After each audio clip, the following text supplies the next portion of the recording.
Hello students, मैं Priyanka Gupta exam special जेपीआईसी में आपका स्वागत करती हूँ।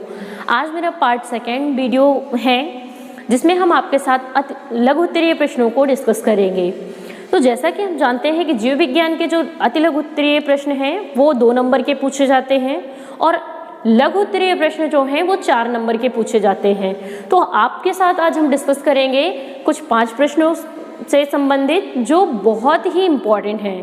पहला प्रश्न है, जैव क्रियाएं किसे कहते हैं तथा ये कितने प्रकार की होती हैं। तो डियर फ्रेंड्स, पहले तो जाने हम जैव प्रक्रिया होती क्या है। ऐसी प्रक्रियाएं या ऐसे प्रक्रम जो जीव अपने जीवन को व्यतीत करने के लिए करता है, जैसे श्वसन, पोषण, परिवहन, उत्सर्जन, वृद्धि, जनन आदि। अब एक एक के बारे में हम डिस्कस करते हैं। श्वसन क्या है? श्वसन की क्रिया में को पेड़ पौधे, जीव जंतु दोनों करते हैं। इस क्रिया में जीव जंतुओं के द्वारा कार्बन डाइऑक्साइड छोड़ा जाता है और ऑक्सीजन लिया जाता है।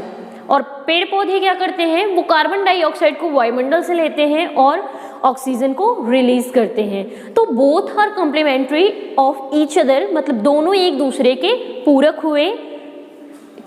दूसरा प्रक्रिया है पोषण। पोषण क्या है?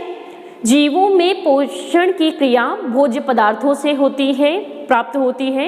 यहाँ पर पोषण की प्रक्रिया में हम जानेंगे कि जो जीव भोजन करता है उसमें जो पोषक तत्व होते हैं, यदि उसके शरीर में उसका शरीर, जीव का शरीर उस पोषक तत्व को अवशोषित कर ले रहा है, इसी क्रिया को पोषण कहते हैं। तीसरा हमने कहा परिवहन। परिवहन यहाँ पेड़ पौधों एवं जीव जंतुओं दोनों में होता है।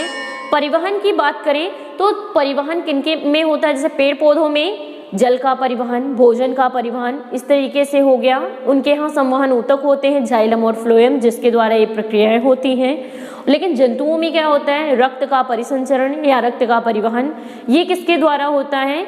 ये तो ब्लड के द्वारा होता है और सर्कुलेटरी सिस्टम या रक्त परिसंचरण तंत्र होता है इसके लिए, जो इस क्रिया को करने के लिए जिम्मेदार होता है। नेक्स्ट, वृद्धि। ऑब्वियस सी बात है, कोई भी सजीव यदि पोषण की क्रिया कर रहा है, पोषण ले रहा है प्रॉपर रूप से, तो उसकी स्थिति में वृद्धि अवश्य होगी। नेक्स्ट है जनन। सभी सजीवों की ये प्रकृति होती है कि वो अपने समान संतान उत्पन्न करें और अपनी विविधता को बनाए रखने के लिए, अपनी आनुवंशिकता को बनाए रखने के लिए सभी जीव जनन की प्रक्रिया करते हैं। अब यहाँ पे हम बात करते हैं ये कितने प्रकार के हैं जैव प्रक्रियाएं। तो जैव प्रक्रियाएं बेसिकली 2 प्रकार की होती हैं। एक अपचयी क्रिया, दूसरी उपअपचयी क्रिया। अपचयी क्रिया क्या है?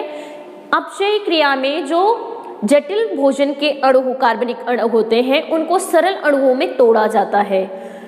ठीक है, जैसे पाचन की क्रिया हो गई, श्वसन की क्रिया हो गई। लेकिन अब उपचय क्रिया में क्या होगी? उपचय क्रिया ऐसी क्रिया होती है जिसमें जटिल कार्बनिक पदार्थों, सरल कार्बनिक पदार्थों को जटिल कार्बनिक पदार्थों में के रूप में परिवर्तित किया जाता है। जैसे प्रकाश संश्लेषण की क्रिया के बाद ग्लूकोज भोजन के रूप में बना। ग्लूकोज तो हेक्सोज शर्करा है जो कि सिंपल शुगर है, लेकिन बाद में इसको स्टार्च के रूप में संचित कर दिया जाता है जो कि कॉम्प्लेक्स कार्बोहाइड्रेट के रूप में होती है। क्लियर? अब हम यहाँ पे बात करते हैं, हमारा दूसरा क्वेश्चन है सजीव एवं निर्जीव में अंतर स्पष्ट कीजिए। तो बहुत बड़ा डिफरेंस है ये सजीव और निर्जीव। जैसा कि सजीव हम जानते हैं कि जिनमें जीवन होता है, हम उन्हें सजीव कहते हैं, लेकिन इनके कुछ लक्षण होते हैं। जैसे श्वसन की क्रिया, जो सजीव हैं वो सांस लेने की क्रिया करते हैं, गमन की क्रिया करते हैं, पोषण की क्रिया करते हैं, उनमें पोषण की क्रिया होती है, वृद्धि होती है, साथ ही विकास भी होता है और अपने समान संतान उत्पन्न करने की क्षमता भी होती है। और इनका जो शरीर होता है कोशिकीय संगठन से मिलकर बना होता है। अगर यहीं पे बात करें हम निर्जीव जंतुओं की या निर्जीव प्राणियों की, तो निर्जीव प्राणी ऐसे होते हैं जिनमें ना तो कोशिकीय संगठन होता है, ना तो पोषण की क्रिया होती है और ना ही वृद्धि होती है, ना गमन होता है और ना ही उत्सर्जन की क्रिया होती है। अगर मेरा एक क्वेश्चन है आपसे, मैं आपको उसके लिए 3 सेकंड दूंगी, आप जल्दी से इसको सोचकर बताइए। यदि एक गाय है और गाय सो रही है, तो आप बताइए कि ये जो गाय है क्या वो सजीव है या निर्जीव है? तो आपका टाइम शुरू होता है अब 1 2 3। इसके बाद आप इस सवाल का आंसर आप मेरे कमेंट बॉक्स में लिखकर जरूर भेजिएगा, ओके। लेकिन मैं इसका आंसर आपको दे देती हूँ कि गाय सजीव है। क्यों? क्योंकि वो सो रही है, उस समय वो चल नहीं रही है, पोषण की क्रिया नहीं कर रही है, प्रजनन की क्रिया नहीं कर रही है, वृद्धि नहीं कर रही है, लेकिन फिर भी श्वसन की क्रिया कर रही है, इसलिए वो सजीव है, okay. So our third question, मनुष्य की लार ग्रंथियों के नाम लिखिए तथा ये कहाँ स्थित होती हैं और कहाँ खुलती हैं। तो डियर फ्रेंड्स, लार ग्रंथियाँ हमारे यहाँ 3 जोड़ी पाई जाती हैं मुख में, और इनके नाम हैं, पहला है कर्णपूर्व। कर्णपूर्व को पैरोटिड ग्रंथियां कहते हैं। पैरोटिड ग्रंथियां जो होती हैं वो कर्ण पल्लव के नीचे पाई जाती हैं, मीन्स यहाँ पे पाई जाती हैं, और स्टेशन नलिका जो है उसके द्वारा ये मुख में हमारे खुलती हैं, ओके। सो दूसरी है अधोहनु, जिसे सबमैक्सिलरी ग्रंथियां कहते हैं। सबमैक्सिलरी ग्रंथियां जो होती हैं वो हमारे निचले जबड़े में पाई जाती हैं और निचले जबड़े के वाटरसन नलिका के द्वारा हमारे मुख में खुलती हैं। और तीसरा हमारा है अधोजिह्वा। अधोजिह्वा को हम कहते हैं सबलिंगुअल ग्लैंड्स या सबलिंगुअल ग्रंथियां। सबलिंगुअल ग्रंथियां क्या होती हैं? ये ग्रंथियां हमारे जिह्वा के नीचे सबसे छोटे आकार की होती हैं, जो रिवेंसन की नलिका के द्वारा हमारे मुख में खुलती है। सो डियर स्टूडेंट, अगर आपने इस तरीके से इसको एक्सप्लेन किया है तो 4 नंबर आपके फिक्स हैं। नेक्स्ट वन क्वेश्चन, आमाशय किसे कहते हैं? इसके 3 प्रमुख कार्य लिखिए। तो आमाशय, जैसा कि हमने आपको अति लघु उत्तरीय प्रश्न में डाइजेस्टिव सिस्टम को बना के दिखाया था और आपको उसमें बताया भी था कि आमाशय जो होता है अर्धचंद्राकार होता है, और अर्धचंद्राकार होने के साथ ही यहाँ पर भोजन को 4 घंटे आराम से रखा जा सकता है, जहाँ पर उसका पाचन, पोषण, अवशोषण होता है। और यहाँ पर आमाशय जो है इसके 3 भाग होते हैं। हमने कल भी इसको आपको बताया कि कार्डियक रीजन, फंडिक रीजन और पाइलोरिक रीजन, और तीनों रीजन में अलग अलग प्रकार से कार्य होते हैं। इनमें क्षारीय और अम्लीय दोनों माध्यम से जूसेस निकलते हैं, जो भोजन को सड़ाने से बचाती हैं, जीवाणुओं को उत्पन्न होने से उनमें बचाती हैं। साथ ही साथ वसा और दुग्ध प्रोटीन जो होती हैं उनको ये पचाने में सहायक होती हैं। तो डियर फ्रेंड्स, इस तरीके से इसके कार्य भी हो गए, और आमाशय किसे कहते हैं ये भी आपने जान लिया।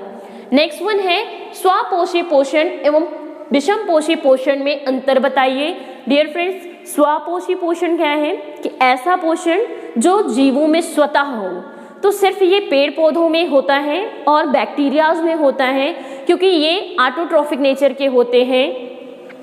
जैसे कि ये सूर्य के प्रकाश की उपस्थिति में प्रकाश संश्लेषण की क्रिया करते हैं और अपना भोजन स्वयं बनाते हैं। और जब ये अपना भोजन स्वयं बनाते हैं, इसलिए इस प्रकार के पोषण को हम स्वपोषी पोषण कहते हैं। ये तो हुआ प्लांट का केस। लेकिन बैक्टीरिया जो होते हैं वो ब्लू ग्रीन एल्गी भी हैं और ब्लू ग्रीन बैक्टीरियाज भी हैं। तो ये बैक्टीरिया जो हैं उनमें कुछ ऐसे पिगमेंटेशन होती है, मीन्स क्लोरोफिल लाइक पिगमेंटेशन होती है, जो अपना भोजन भी बना सकते हैं। लेकिन यहाँ पे बात करें कि जो स्वपोषी है, स्वपोषी भी 2 प्रकार के होते हैं।